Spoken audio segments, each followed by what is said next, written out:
কারা কারা এত গরমে মানে বেলা 12টার সময় চা খেতে পছন্দ করেন অবশ্যই আমাকে একটু কমেন্ট করে বলবেন তো।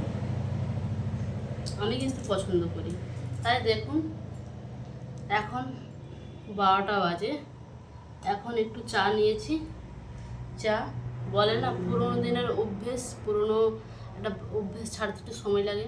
আমার মনে হয় ছাড়বে না খুব, এত শরীর খারাপ করে তবু চাই না সেটা আমার আর চাই না খুব। দুটো বিস্কুট নিয়েছি।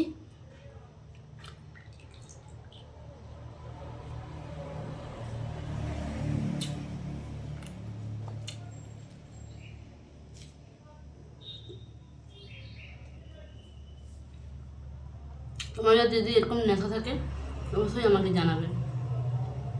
নেশাটা ভালো না খারাপ কমেন্ট করতে কিন্তু ভুলবে না, ঠিক আছে? তাহলে চলো চটচট খেয়ে নিই।